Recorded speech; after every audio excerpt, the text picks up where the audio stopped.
Welcome back, everybody, to another episode of Mitch and Brad's Movie Show, episode number 8 here in our little podcast series. Both of us tuning in here. It is, if you can't tell by our attire, February is football season. You got the playoffs, you got the Super Bowl, the Pro Bowl. So we clearly had the same idea and came decked out in our favorite team's gear. I'm representing a Nick Foles Super Bowl jersey, which I'm sure Eagles fans will appreciate. And of course, Brad, 49ers, your favorite team, you're rocking their attire as well.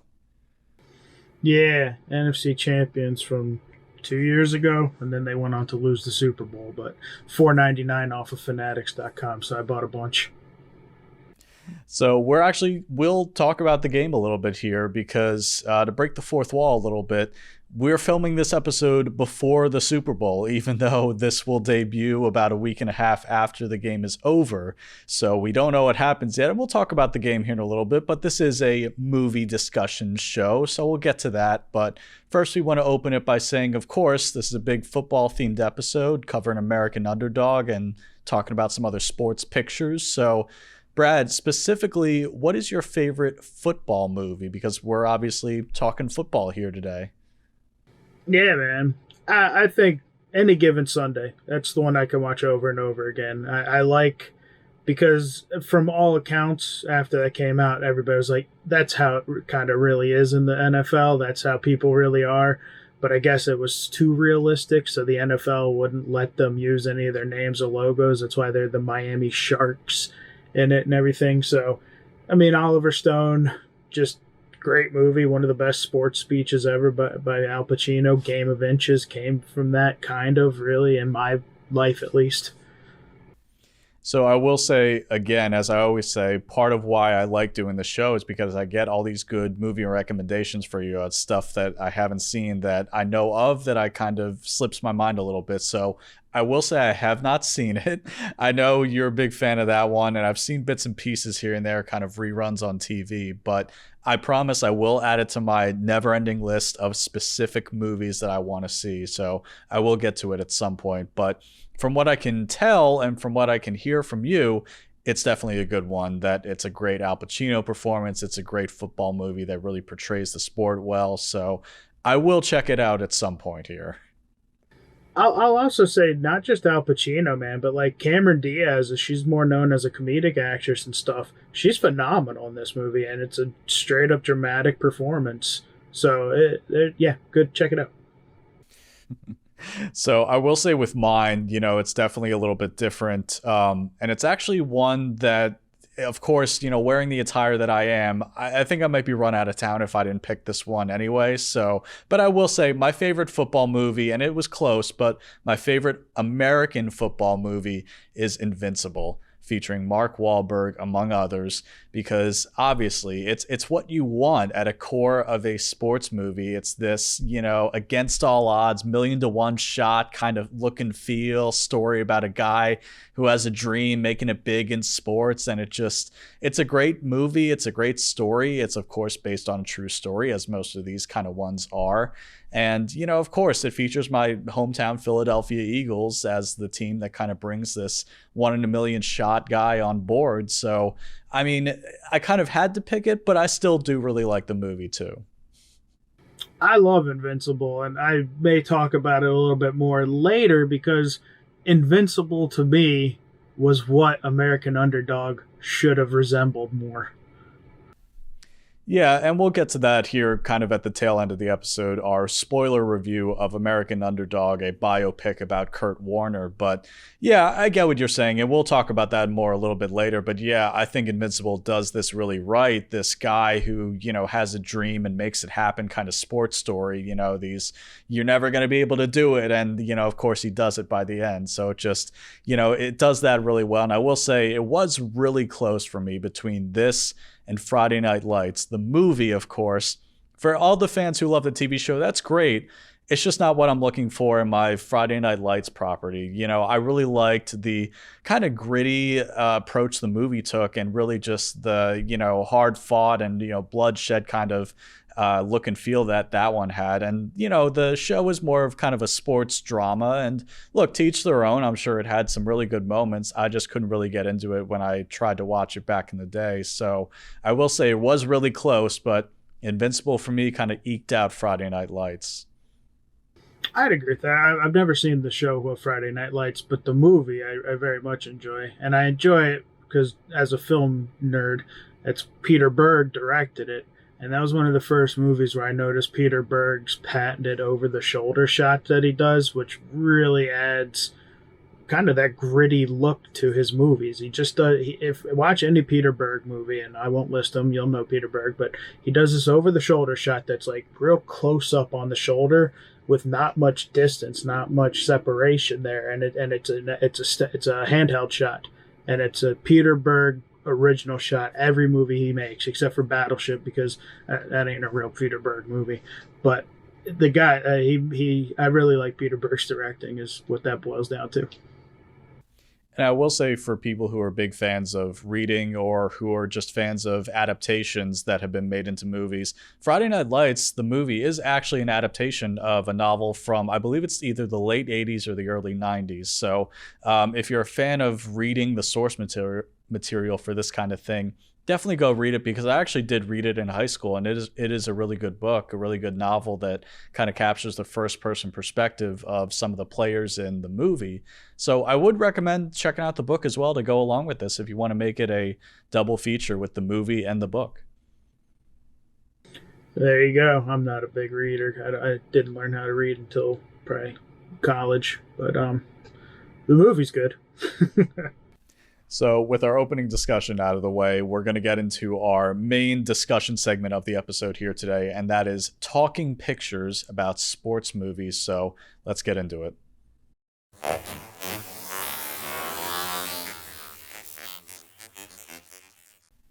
So here in our main segment, talking pictures, and we're talking sports movies. Now, talking pictures is when we just want to talk about a general subject. We don't really have a snappy name for it. We just want to discuss a general subject and kind of bounce all over the place and talk about different things. So that's what we're doing here in Talking Pictures in this main segment for the episode. And no surprise, we're talking sports movies. This is a big sports, Super Bowl, football themed episode. So we're just going to have a general discussion here. But of course, like I said up at the beginning of the episode, we're filming this before Super Bowl 56. So just briefly, touch on it, because it's probably the biggest sporting event, at least here in America, of the entire year. So Brad, what are your Super Bowl traditions? Are you putting any money down on the game? Who you got? What do you want to say about this game here coming up for us, but probably in the past for the viewers? Right, so we're not too far in advance of the Super Bowl. We know it's the Bengals and the Rams in the Super Bowl, and it's also weird after 55 years of Super Bowls or whatever. The last 2 years have had home games, like 50 some years before that, never a home game. These last 2 years, 2 home games. So I am a 49ers fan first and foremost, because I was born just south of San Francisco. And I am also a Chiefs fan, because when Joe Montana went to the Chiefs in 93, 94, I started following the Chiefs. And, he only played there for a few seasons, but my fandom remained. So last week's championship games were, they were a little tough for me. That was a double loss. And so I am, because the Rams are in the same division as the 49ers, I am going all in on Joe Burrow and the Bengals. I'm not a bandwagoner. I just buy a bunch of stupid crap whenever this happens. So I usually have a Super Bowl party, and I bought a shirt, bought all that stuff. So go Bengals. I will say, yeah, and I will say this year of playoff football has been one of the best in my eyes in recent memory. Just tons of close games, exciting finishes, and honestly, just a lot of teams that aren't really normally in the swing of things. And that's, I think, definitely fits this game coming up in the Super Bowl with the Bengals and the Rams. And, I'd honestly be fine with either team winning it. because I'd like to see individual people in both organizations win a championship. But I guess I would probably pull for the Bengals a tiny bit more. It's been a long time for them since they were even in a Super Bowl, let alone won one. So, and I think their fan base is really deserving, not really an obnoxious fan base, really likable people there in Cincinnati, Ohio. So I'm kind of pulling for the Bengals. And, as is the tradition the last couple of years now because of COVID, I haven't really gone to any Super Bowl parties. I used to like going to them, and maybe next year it'll be a little bit different. But, last couple of years I've kind of just made a bunch of appetizers from the supermarket or our own homemade stuff at home with my girlfriend, watched the game, had a couple drinks, and that's really all I need at the end of the day. So hopefully it's going to be a good game. Hopefully, us movie geeks over here, we see a couple cool new spots, new footage from big upcoming releases that we haven't seen yet. That's probably my second favorite thing besides the actual football part coming up here on this Sunday, to give you an idea of when we're filming this. So I'm looking forward to it. Oh, yeah. I am doing the Super Bowl party. I always go down to Virginia, my buddy's house down in Virginia, and we do a Super Bowl party. Nobody unvaccinated is coming, although I guess that could be a political statement in time. So, but anyway, yeah, I get requests. I'm a good cook. I'm a fat guy. Obviously, I'm a good cook. So I make cheesesteak egg rolls. I have a smoker, so I smoke ribs. I smoke sometimes I do a pork butt, get some pulled pork out of it. And me and my friend, her name's Desiree, we do a theme of the two teams in the Super Bowl. We find out what cuisine or whatever is of that place, and that's what we make. So this year we're doing for Bengals, Cincinnati apparently is chili. I had no idea. I had to look that up, but apparently it's chili, so we're going to do some chili, maybe some hot dogs, chili dogs. And for LA, I lived in LA for a while, so and I'm still not rooting for them. Go Bengals. I've went to Cedar Point once, so I'm a Cincinnati fan. That works. So, but so for LA, we were like, what the hell do you do for LA? And I was like, well, I guess we can buy some kale chips and some vegan options or something. I was like, I don't know. So one of our friends is coming with like a vegetable dish, and we're like, all right, that works for an LA dish. See, my guess would have been street food, maybe some tacos or something like that, maybe like some food truck kind of food, or maybe I just don't know what I'm talking about either with LA cuisine, kind of signature stuff of the area, but that would have been my guess. When I lived there, yeah, I ate a lot of In-N-Out burger, so maybe I can fly in some In-N-Out burgers. That would be a nice platter, but at the end, football, man, I enjoy the game. I enjoy movies about the game. I enjoy all that good stuff. So I'm looking forward to it, and regardless of who, I don't want the Rams to win, but if they do, they do. Right. And brilliant segue, talking about movies about the game itself. So, like we kind of talked about at the beginning here in our opening discussion question, whatever you want to call it. And I kind of touched on it where I like the feel good sports movies, but then I like the gritty ones as well, kind of like Friday Night Lights. So what kind of mindset do you have when you watch sports movies? What are you looking to get out of it? Because I like both, because if done well, turn out to be really great sports movies and really, kind of bring up some emotions in you. So Brad, what do you look for when you kind of watch a new sports movie? A new sports movie? I do like the biopics and stuff where you do learn about maybe things you hadn't seen before. I like, there hasn't been a ton of great sports movies recently that I can really think of. But when it comes to like sports movies as a whole, I just go back to my youth. And when I was younger, and I know we have a little bit of an age gap between us, but it was probably when you were like 2 years old and I was 10. But like movies like The Sandlot, Little Giants, Rookie of the Year, Little Big League, Mighty Ducks, Rad, Airborne, Angels in the Outfield, all those like PG rated sports movies, those are like what I was raised on. So those tend to be my favorite when it comes to sports movies. No, 100%. I grew up watching all the same ones in elementary school. You'd have like a team day or a field day or whatever you want to call it. This nice relaxing day where you cash in your treat points or something, and the teacher puts on a fun movie and you get to eat snacks or something all day. I mean, those were the days you lived for in elementary school. So a lot of fond memories watching movies like The Sandlot or Remember the Titans or Angels in the Outfield, some other ones like that on days like that, or just even on my own at home. So, those do have some nostalgic value for me, but they're also just, like you said, they're just these feel good sports movies that even if you're not a little kid and even if they're not super nostalgic for you, you just love watching them because they just make you feel things that bring you back to that time in your life as well. So is that kind of like where you gravitate towards sports movies? Maybe the softer kind of feel good, maybe Disney produced ones?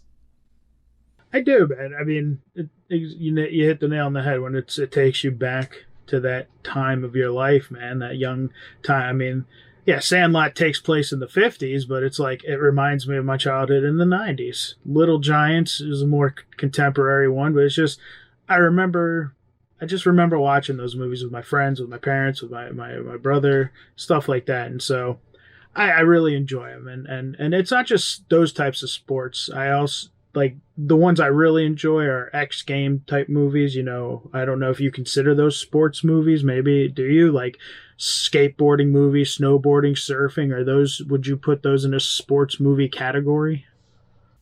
Oh, 100%, because I think there's just an untapped gold mine out there for all these, let's just call them Olympic sports, where they're not one of the four major sports in the US, which is baseball, football, hockey, and basketball, where just lots of untapped potential. Take skateboarding, take Olympics that are going around now, all the Winter Olympic sports, all these obscure sports that, maybe either haven't had a movie made about them or haven't had a movie made about them in a while. Because when you have a movie for, let's say, bobsledding, like Cool Runnings, all of a sudden it's an instant classic because there's not a lot of competition against it. You just make a fun bobsledding movie, and all of a sudden when people think bobsledding, they think the movie, and that just becomes synonymous with the sport. So I think there's a lot of untapped potential out there for just taking an obscure, again, let's just call them an Olympic sport, and just making a movie out of it, an inspirational sports movie or a kid-friendly sports movie that will become an instant classic and that people will just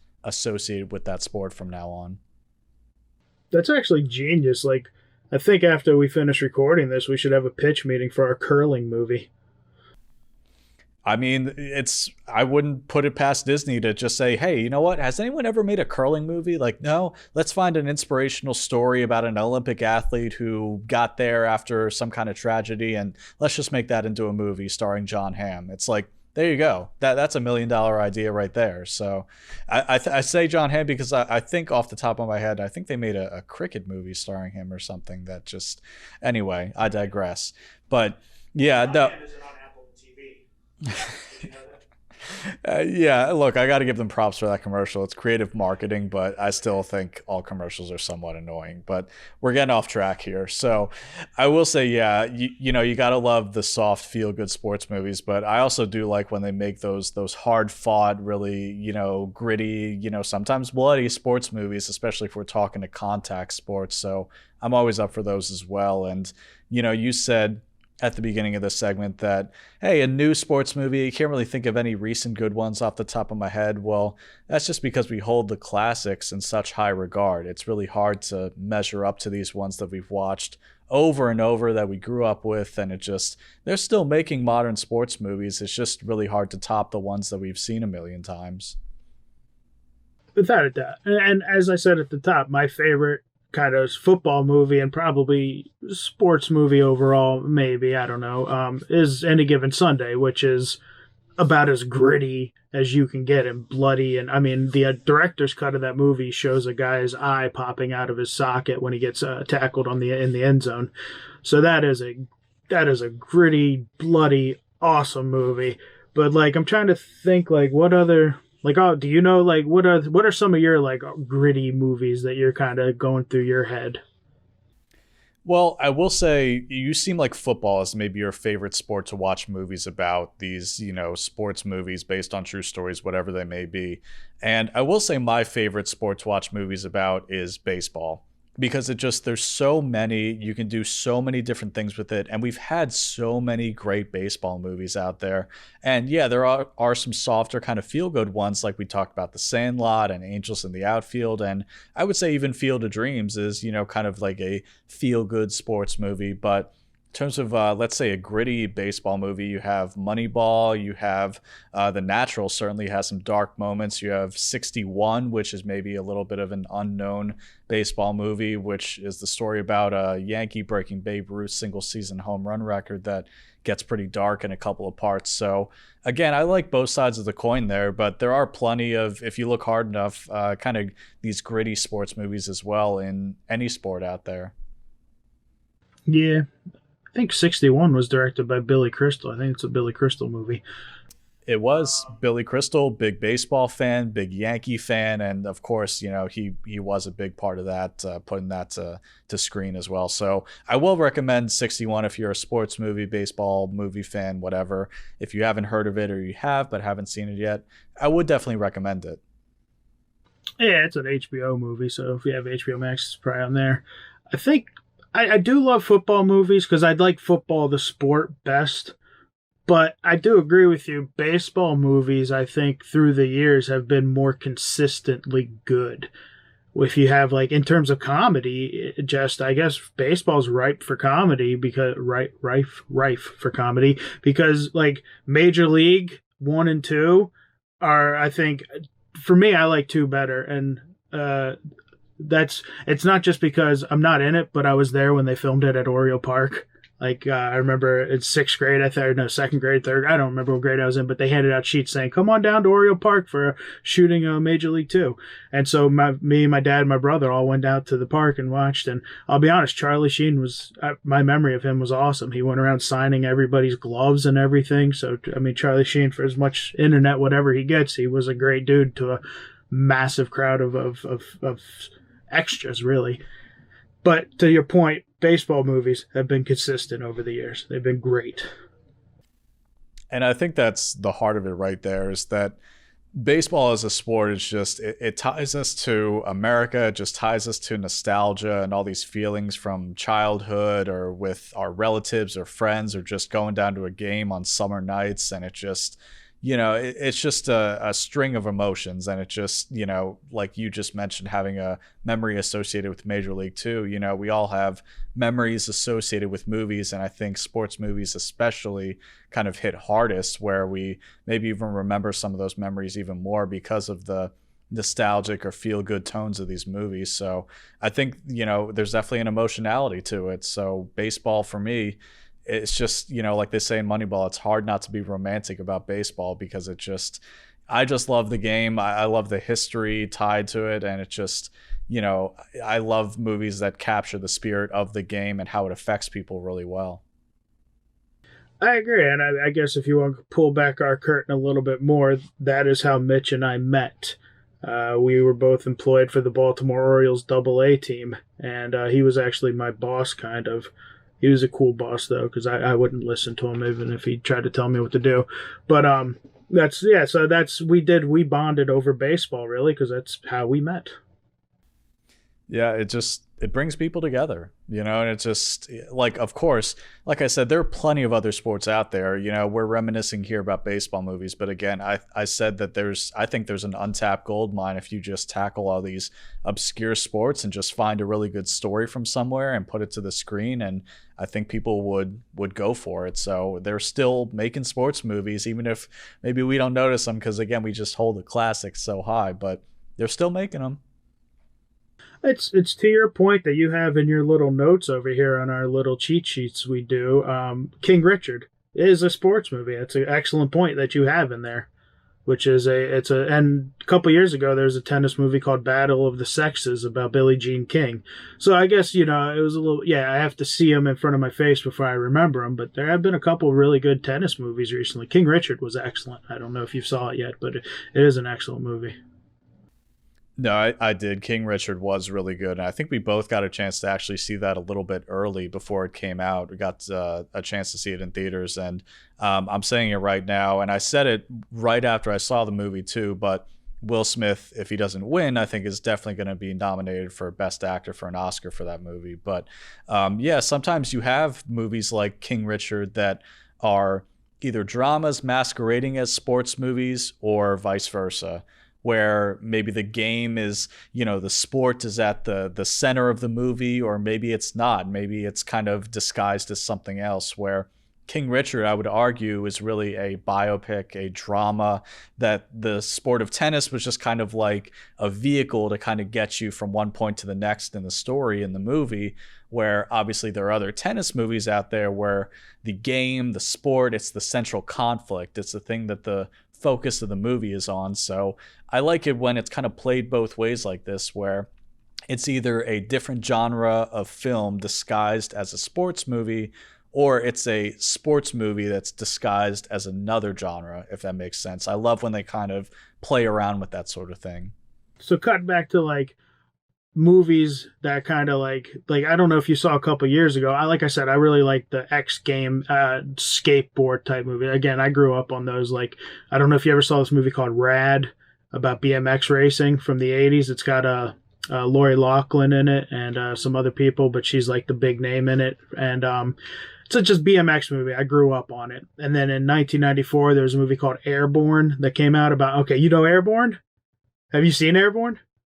I've heard of it, but it makes total sense to me because the 90s were such about extreme sports. So I could completely understand why there were all these extreme sports movies that are maybe nostalgic for a lot of people out there.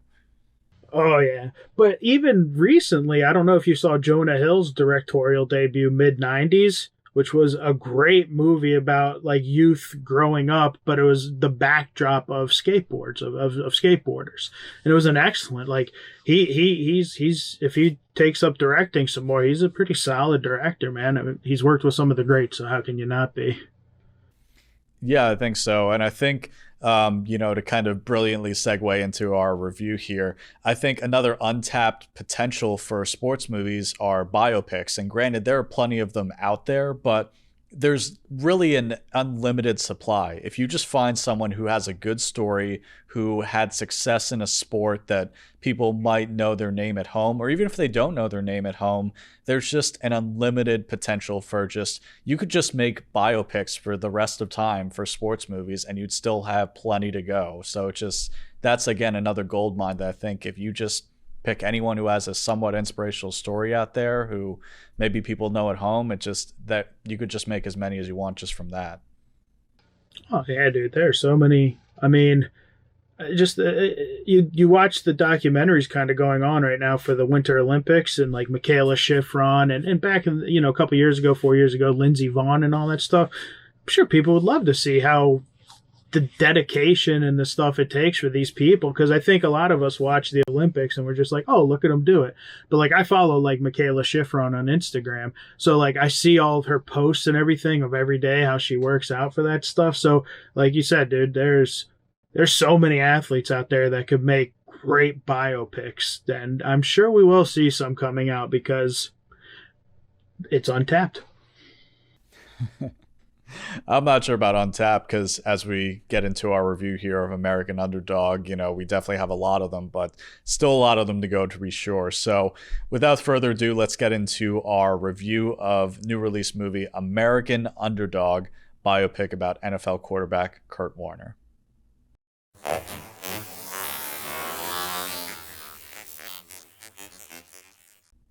So our new release movie here this week is American Underdog, where we're going to get into a full-on spoiler review in a second. But first, we like to just give our initial impressions, give people a chance to get an understanding of it. If they want to go watch it, then come back to watch the review later. So we'll start off. Brad, what do you think? Some general thoughts, your general impression of it, before we get into spoiler talk?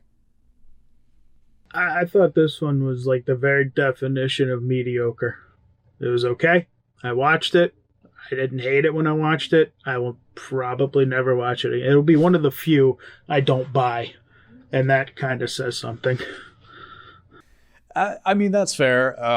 I kind of agree where, it's a perfectly decent way to kill 2 hours watching a sports biopic to go to the theater to kind of watch and learn about this story, which we'll get into in a second, but not really a lot was amended here. This was pretty on the nose for what actually happened in real life. But yeah, I thought it was decent. It wasn't my favorite sports biopic ever, but I think it was good. I think, the leads were pretty good. I think the direction was pretty good. And it was, a by the numbers, he's struggling and he eventually reaches his goal kind of thing. And that's pretty much all there is to the story. And sometimes that's okay if you just make a competent enough movie that it just, it does the job. You enjoy it and, you forget about it in a couple weeks. I think that's competent, I guess is the word. Yeah, it was competent. But I felt like the people who made this movie never watched a day of football in their life. There was a lot of stuff in this movie. The script, the dialogue was so cheesy that it made me cringe a lot of times. Where I was just like, "Oh, that's horrible. That's just bad dialogue." And like, even if Kurt Warner was whatever, in the end, where all the people are like, all of his teammates are like, "Hey, man, you got it. You can do it, buddy." I was just like, oh, get over it. There's nobody in the freaking St. Louis Rams offensive line that's like, go get him, slugger. You got it. I was like, all right, we get it. You're really putting it on Cheese Street on this one. So, we're obviously going to get into spoilers here. So if you want to go watch the movie and come back to hear our thoughts on it, go do that now. So I will say, yeah, what you were talking about with his teammates kind of egging him on, I will say that kind of part, I will agree that there was definitely some cheesy dialogue in this. And that's because when you have a feel good, dream a big dream sports movie, that you're going to get cheesy dialogue, in some form or fashion. So I wasn't really mad about that. And I don't think you're really that mad about it either. It just maybe took you out of it a little bit. But I just kind of went with it. And where his teammates specifically are kind of cheering him on a little bit, I will say I did kind of recently watch HBO's latest Hard Knocks series following the Indianapolis Colts, and I did find that a lot of that kind of dialogue is pretty common, where if the quarterback's not playing well or make a mistake, that the teammates say like, hey, man, like shake it off. You can do this, like focus, just instead of putting them down and kind of putting them further in a hole, that they'll kind of stand up for him and say to him, hey, like shake it off. Don't worry. You got this. Try again. Like you can do it. So I will say that specific kind of parts of dialogue didn't really take me out of it too much, but I agree. It was a little cheesy, but I mean, these movies kind of tend to be, But I think therein lies the difference, which is so subtle that you kind of just hit the nail on the head. And maybe it's the writer in me, but what you just said was realistic dialogue. It was, hey man, shake it off. You did, you'll get them on the next one. This movie was straight up like, good job, man. We all believe in you. You're the greatest ever. And it's just that little subtle difference which takes it from really corny dialogue, which makes you cringe, versus real life dialogue, which kind of which you just said, which was, I watched that Hard Knocks as well, and it's just that little tweak changes everything. That's fair. And like you said, I think that's kind of the writer in you coming out a little bit, where you maybe critique movies like this a little bit more heavily for their dialogue, that you just want to see better writing. And I think that's definitely a fair criticism, that there's always room to improve. No movie is perfect, but I guess I maybe didn't really notice it or mind it as much. But, let's talk about an elephant in the room with this movie, where it was actually produced by Kingdom Story Company, which is a studio that partners with Lionsgate for the production of Christian films. And if you haven't heard of them, they're a relatively new studio. They were founded in 2018, but they haven't really had that many movies under their name yet. But this movie, I guess, was supposed to be a Christian-themed movie, but honestly, I didn't really notice, and there weren't really parts of it where if you're not really that religious, it really takes you out of it that much. So honestly, this was something that didn't really bother me, or I didn't really notice that much. But I think for people that go to see this movie for its Christian themes, I don't think they would be disappointed either. So I think it kind of toes that line pretty well, where I didn't even kind of realize that until after the fact. So I did know that it was a faith-based movie from the These directors have only made faith-based movies prior to that, and the faith-based movies have been pulling in bucks at the box office over the last couple of years. I mean, the dude, what's his name, Kirk Cameron from Growing Pains, the dude's made a whole second career out of these faith-based movies. But So I did know that going in, which is honestly, I'll be honest, it's a reason I wasn't super excited about seeing the movie because I'm not a religious person at all. So I was, the previews and knowing where it was coming from, I was like, okay, this is going to be a real heavy-handed Christian beat you over the head with the power of God movie. And watching it, yeah, they had a couple of scenes where they talk about their faith and they talk about their relationship with God. But as you said, it wasn't heavy-handed at all. It was a couple of scenes. It did not beat you over the head with it. And so that aspect of it I did appreciate because it made it a movie accessible to all, for football fans, for anybody watching it. And really, it's not even really a football movie. It's a romantic movie. It's a movie's almost entirely about their relationship. No, I think you're right. I think it did kind of toe the line really well between people who don't want a super religious sports movie and people who maybe wanted a little bit of religion in their sports movies. So I think they did do a good job of towing that line and not really driving away one camp or the other. But yeah, I guess it was technically a love story at its core. I mean, I didn't really think it was more love story than football bio drama kind of movie, but I will say that's a good chance to talk about our leads with Zachary Levy, however you say his last name, and Anna Paquin, who played obviously the couple at the center of the movie. So what did you think about them? What kind of job did you think they did, or were you really able to be sucked into their story? I like Zachary Levi. My friends of mine are like die-hard Chuck fans, the show Chuck. Not sure if you're familiar, but he was the lead on that show. And so I watched the show, a couple seasons of the show. I think it was a very good show. I just haven't finished it yet. And so I'm a fan of Zachary Levi, so I like seeing him in stuff. And I thought he did an excellent job. And for those people who do watch Chuck, there is a Chuck reunion in this movie. His college coach is played by Adam Baldwin, who, if you watch Chuck, those were two of the leads in the show Chuck. So I like seeing those little things because it's like, oh, sweet, they liked each other. They got along making Chuck, and they're still friends today. You know, I honestly did not know that. I knew the cast and I knew Adam Baldwin was in it as well, but I was not expecting when we started filming this episode to have a piece of Chuck trivia thrown my way. But there you go. Life's full of unexpected surprises. So I will say I like both of them too.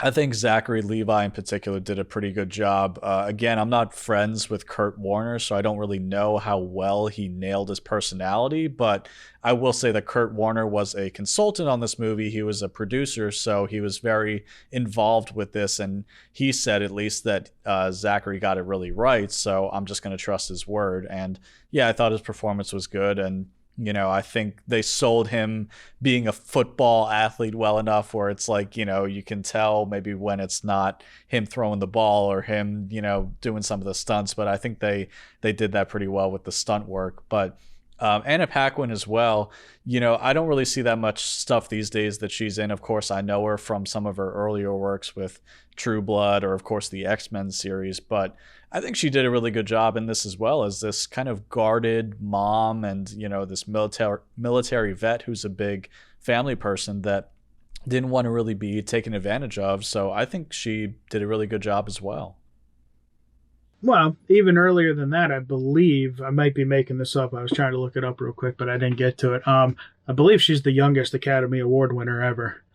If not the youngest, she's one of the youngest Academy Award winners ever for the movie The Piano back in '93. So I don't think you're going to get a bad performance out of Anna Paquin, but that goes to the script, which I didn't think she was phenomenal. I didn't think Levi was phenomenal because sometimes a corny script makes great acting look horrible. This movie had a corny script. Yeah, I agree. I mean, I'm not saying both of them should be nominated for Oscars for this movie. You know, when I say they were both good in what they did, I mean good for this type of movie, for a sports biopic drama movie. I'm not saying, wow, they really blew me away, one of the best performances I've ever seen.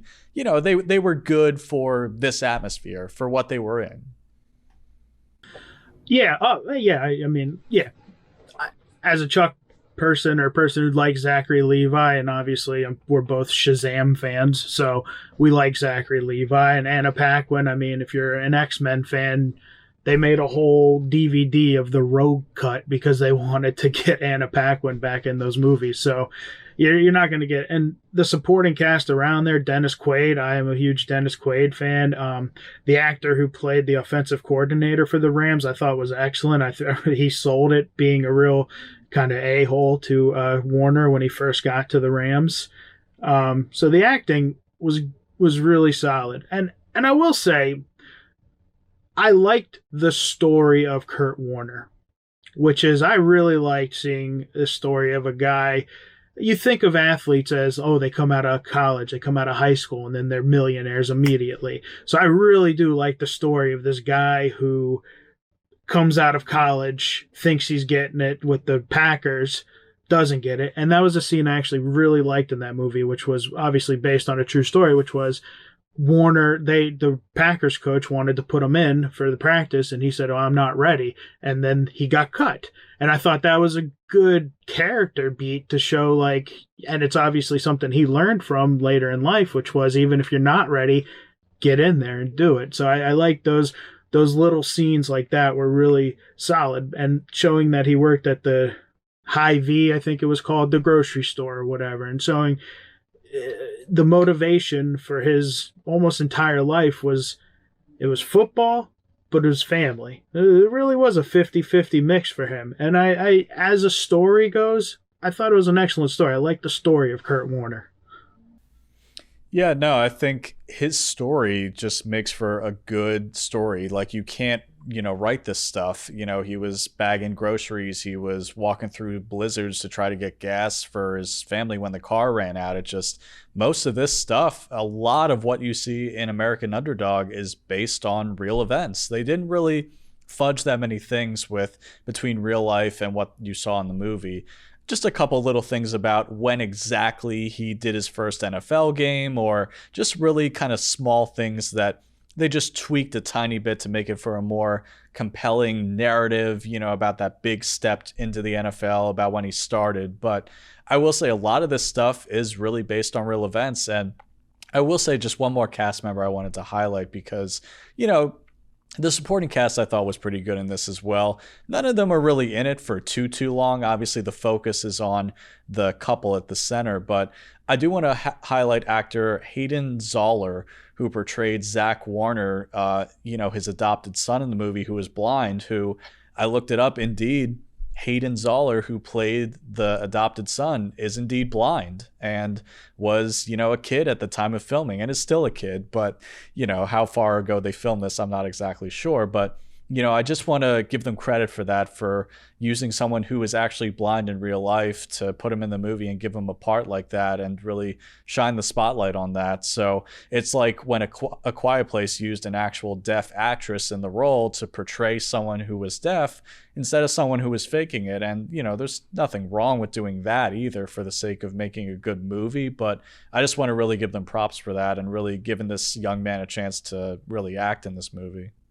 Again, just going back to his story, Kurt Warner's story, it just, again, you can't write this stuff. The path that he was on and the chances that he got and what he struggled with, on his way to provide for his family, it just makes for, again, there's just an untapped potential out there for just doing endless biopics in the sports world. And you just got enough material for a lifetime there. So this was just a really good story to put to film. Another thing in this movie that really drove me nuts, his Arena League championship game. Okay, they make it a point to show that they lose the game on the 1 yard line. Okay, one of the most famous Super Bowls ever is Kurt Warner's Rams Super Bowl, where the Titans lose the game on the 1 yard line.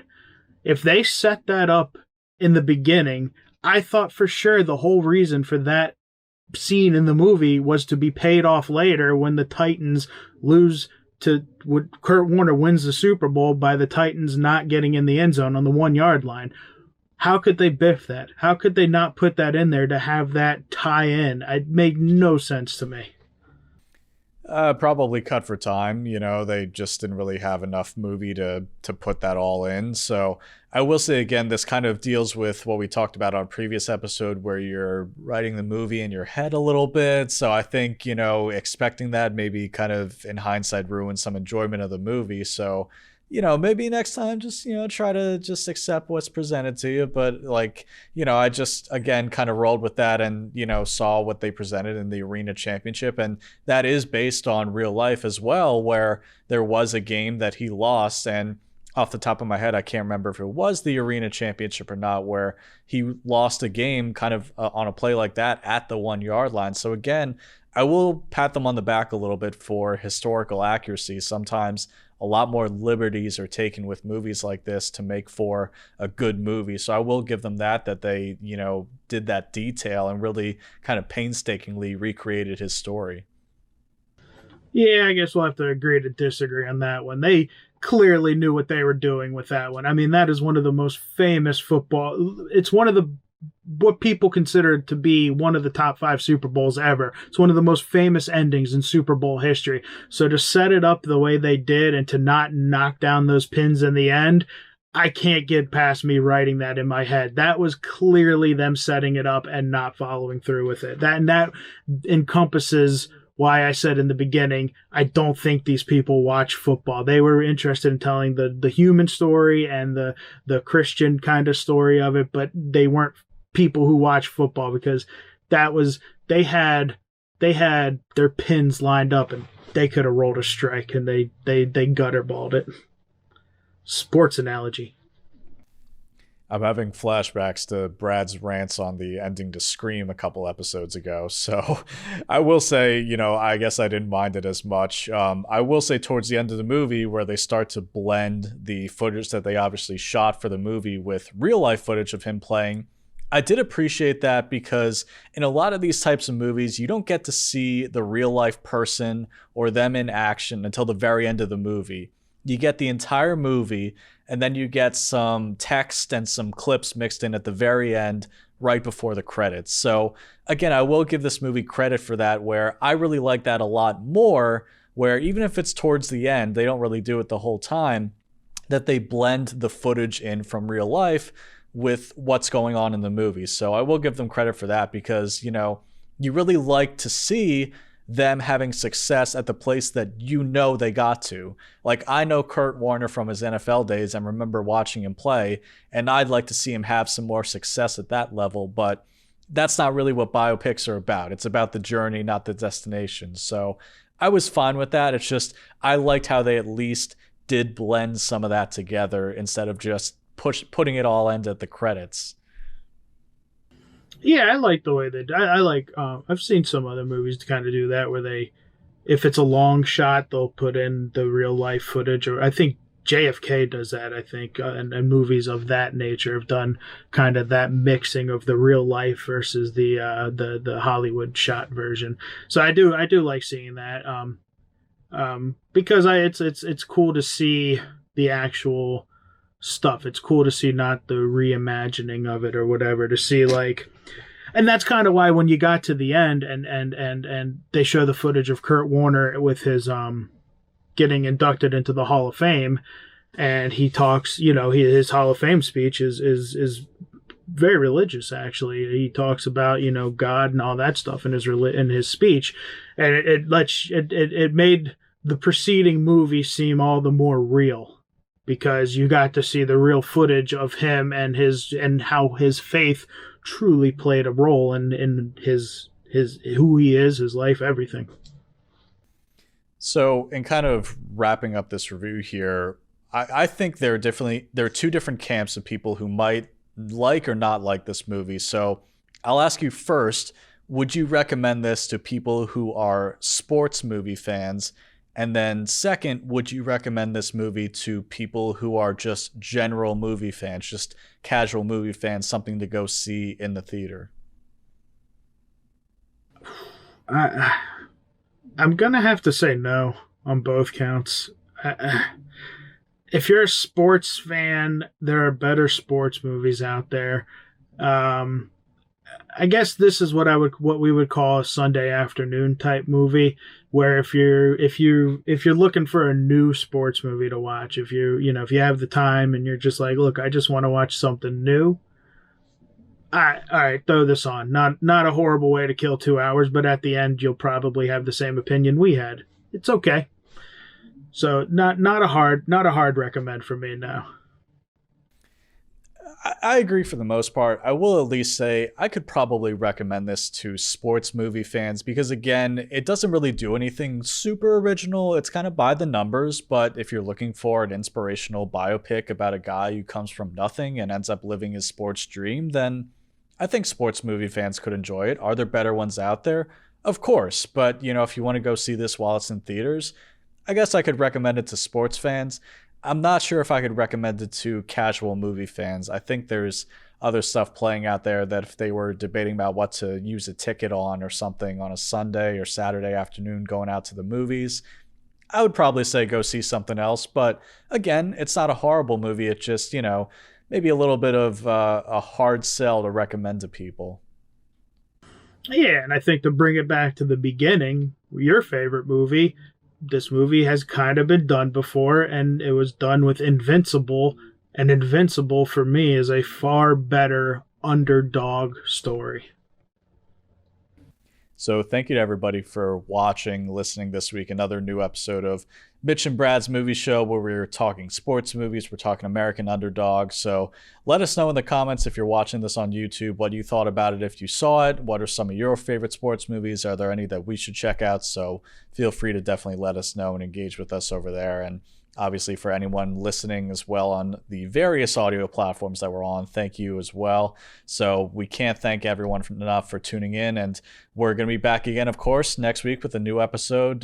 Very exciting stuff. We just love talking about movies here. So Brad, what are we covering next week? So next week we will be rocking out to a nice sequel, Death on the Nile, Kenneth Branagh's Death on the Nile, which I am very much looking forward to because I really enjoyed Murder on the Orient Express. Yeah, I mean, who doesn't love a good murder mystery? And this one certainly looks to be great with an all-star cast in a period setting. So very much looking forward to that one too myself. So thank you to everybody again for watching, listening with us, and we'll see you hopefully all again next week for another new episode of Mitch and Brad's Movie Show.